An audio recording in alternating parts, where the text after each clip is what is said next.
All right, so I want to talk about why I don't really care about likes, impressions, or follower count on LinkedIn that much.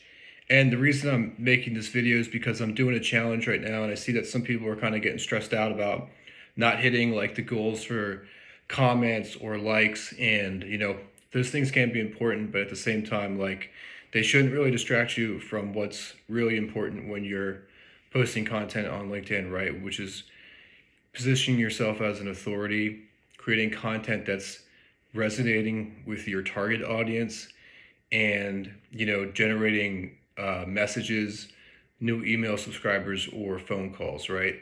And what I've learned is that a high follower count, lots of impressions, or you know even tons of likes don't necessarily correlate to sales, revenue, right? New business, leads.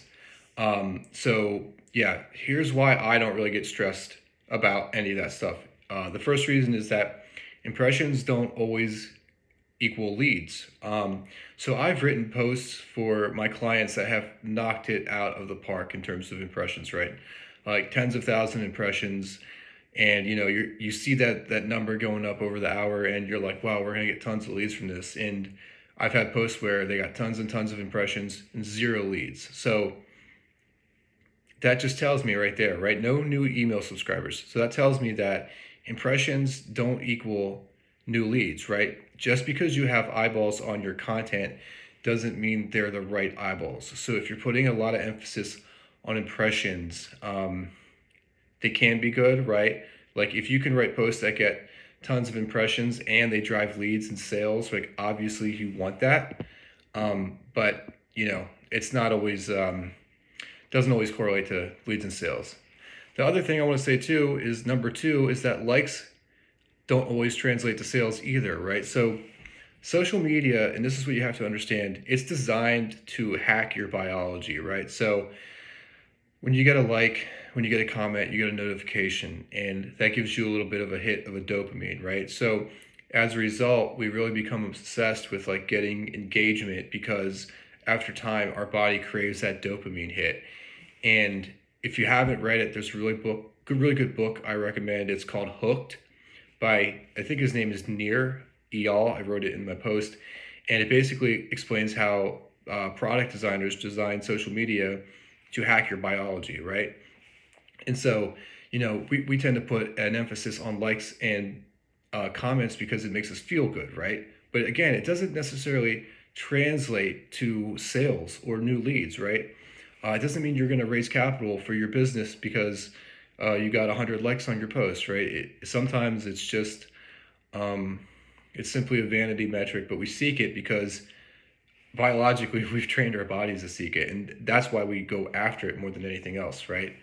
The third point is that following count is, in my experience, it's somewhat meaningless, right? So I've met gurus with high follower counts, and when I first met them, I was kind of, I was a little bit wooed by the numbers myself, right? I treated them with more respect. I instantly gave them more credibility and authority.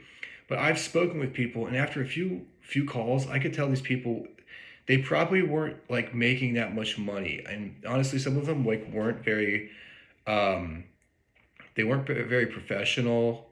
And some of them were kind of just like BS artists, honestly.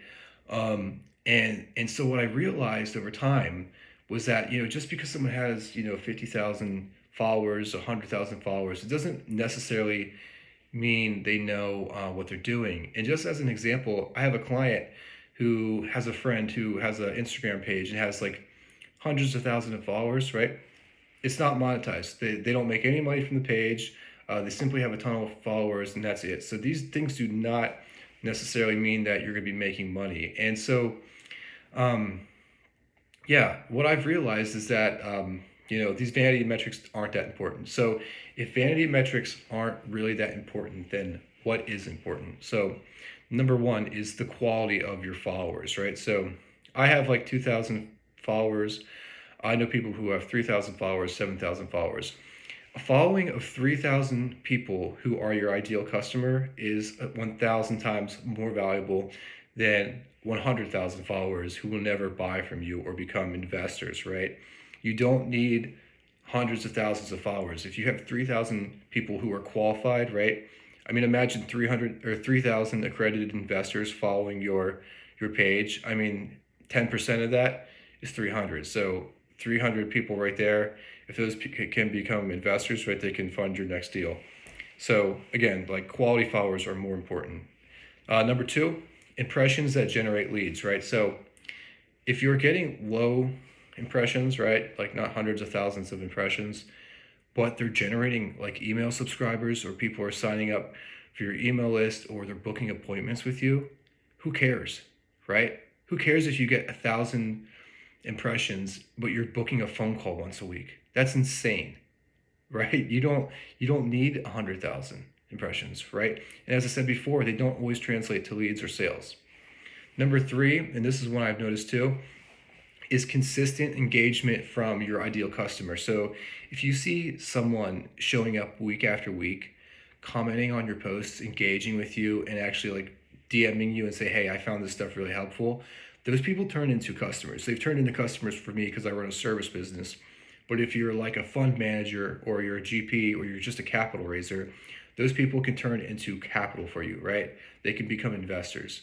So if you see people like that showing up week after week, you want to initiate a conversation with them and start to try and get them on a phone call, right? So, and again, with real estate investors, that might not happen as much because they kind of tend to lurk, right? They don't want to put out there that they're an investor because they don't want people blowing up their inbox and pitching them left and right. And that's why it's good to put out posts that drive them to reach out, right? They encourage them to reach out or have a lead magnet where people sign up for your email list. So my final takeaway here is that, look, vanity metrics are nice, but they don't always equal more leads or sales or success.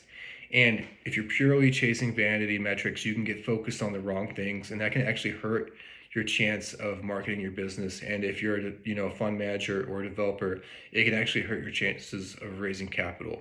So what you should be doing, what I do for my clients, is we help stay focused on the customer's pain points, right? We make offers to reach out, and we show proof of that we can actually deliver on what we do, right? And that's going to help you book appointments, right? That's going to help you get names in your book. That's going to help you build your email list that you can email when your next deal is ready to go. So I hope you found this helpful. Again, these are things that I've done personally for myself and for my clients. So I'm only speaking from experience here. This is not theory. This is not, it's not conjecture, right? This is actually just processes and things that I have seen worked on LinkedIn. So I hope you found this helpful. All right. And if you need help marketing yourself on LinkedIn, shoot me a DM. I'm always happy to set up an intro call and just answer some basic questions you have.